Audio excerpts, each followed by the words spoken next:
at Greater Boston got caught up in a brouhaha this week over comments made by one of the architects of Obamacare, MIT professor Jonathan Gruber. In a video that surfaced this week, Gruber said Democrats deliberately obfuscated parts of the Affordable Care Act and Americans were too stupid to know the difference. That set off Rush Limbaugh and other conservative media outlets, not so much the mainstream press. When Republicans took Congress last week, we booked MIT's Jonathan Gruber to talk about his prognosis for Obamacare. Then this tape of him surfaced. Call it the stupidity of the American voter or whatever. Suddenly, Gruber found himself in a conservative buzzsaw. Reluctantly, he showed up at Greater Boston. I mean, I apologize for the terms I used. I expressed myself very poorly. I think the point I was trying to make, Emily, is that essentially, a very sensible way to do this law would have been to literally copy what we did in Massachusetts. We were one of only 2 outlets he spoke with, and talk radio show host Rush Limbaugh was none too impressed with my interview. Her question does not even contain, so, Professor, why did you think you had to lie to the American people?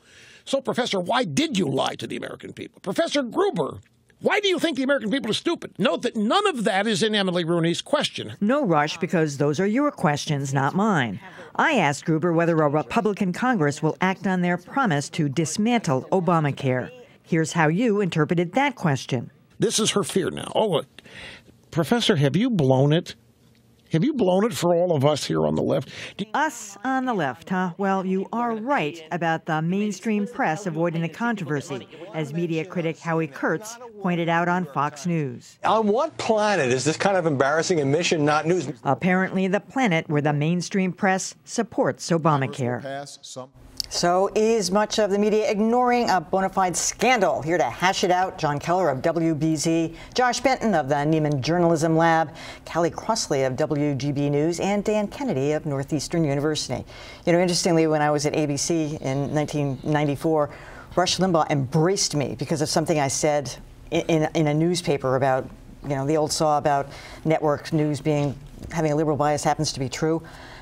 At that time, it was like being embraced by a child abuser, you know, and I was alienated by all my, you know, colleagues at ABC. But he must have forgotten that. Meanwhile, I think I was not tough on Jonathan Gruber. He did not want to come, and actually, he asked me not to run the tape. I said, Jonathan, it's the news of the week. I got to run some of the tape. But I didn't hammer that, and I was curious about what he thought were the effects of the Republican Congress were going to be on the effects of Obamacare. But Rush's bigger issue here is the obfuscation, the intentional obfuscation of this. And I do wonder why more of the mainstream press did not pick it. Even the Boston Globe didn't really report on that until today. Yeah, well, you know, sometimes what happens with these things is that it takes about a week of simmering in the ideological press before it makes its way into the mainstream press. I'll predict right now that this is about to become a big story for a couple of days in the mainstream press. And, you know, it's a little bit hard to know what to make of it. There are a number of strands. Let me just focus on a narrow one. This bit about obfuscating whether this was a tax or not. This was litigated at the time. I mean, I remember President Obama going on George Stephanopoulos' show, and the president was saying, this is not a tax, and Stephanopoulos is saying, oh, come on, of course it's a tax. So, I mean, this is really an old debate, and politicians never want to call something a tax if they can call it something else.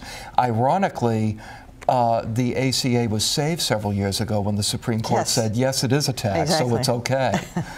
Well, for me, it's like, why would you listen to someone who lies constantly? Consider the source. I mean, I want to see it someplace else with people who have. Who are you talking about? Rush Limbaugh, the biggest liar on the planet, and now he's going to accuse somebody. Please, I don't have time for that. Now, I'm interested in it if somebody else picks it up who has some thoughtful comments to make and say, you know, this is something we needed to look at wherever you were on the ideological spectrum. This comment should not just be allowed to just go by. We should examine it more fully. All right, I mean, I can take that, but really, that's why didn't bother me that he'd said it and nobody picked up on what he said. I look forward to you being on Rush's show tomorrow. Yeah, next week. right. Yeah. You know, I do think this certainly has penetrated beyond. First of all, this was not something that Jonathan Gruber said yesterday. This is something that Jonathan Gruber said some time ago that was just discovered. So in that sense, everyone's been sleeping on the comments. I think you're right, Dan, that this is moving from being in the conservative media into the mainstream media. I think it's already in the politically oriented mainstream media. The Washington Post has written several stories about it. Politico, the folks who are the insider politics game, those folks are writing about it. I do think it's interesting, Michael Kinsley had the old line that a Washington gaffe is when you accidentally tell the truth. In a sense, what Gruber is saying is what anyone who works in Washington will tell you, that whenever you're trying to pass, you try to put the best possible face on it. You don't emphasize the fact that there's a tax. You use language that's something that Democrats have done, something that Republicans have done. Whenever something like this comes out, once the other side is always going to try to use it for political advantage. That's perfectly natural. There's nothing wrong with it. But I don't think that this is some larger media conspiracy to hide Jonathan Gruber's comments and to denigrate them. It is interesting the degree to which Obamacare, which I think a lot of people thought was sort of a solved issue, at least through the end of his administration, is now, between the Supreme Court and this, really an active issue again. And it may be also because it's coming before the Supreme Court that there's more attention now paid to it. Well, I have to say, I was surprised to learn you were such a left-winger, Emily. I guess if that's true, that makes me Howard Zinn's long-lost nephew, but we can talk more about that later. I think this is a good story. I reported on it at some length on WBZ on Thursday. I would have gotten to it sooner, except I had other stories that were preoccupying me. I think everybody on the left and right needs to switch to decaf a little bit on this question. Why aren't they reporting on this story right now? It's not always the result of a great conspiracy. But what strikes me is I think we've yet to get, at least in terms of the opinion media, into some of the more profound ramifications of Grubergate, if you'll pardon the expression. And that is, first of all, he misspoke.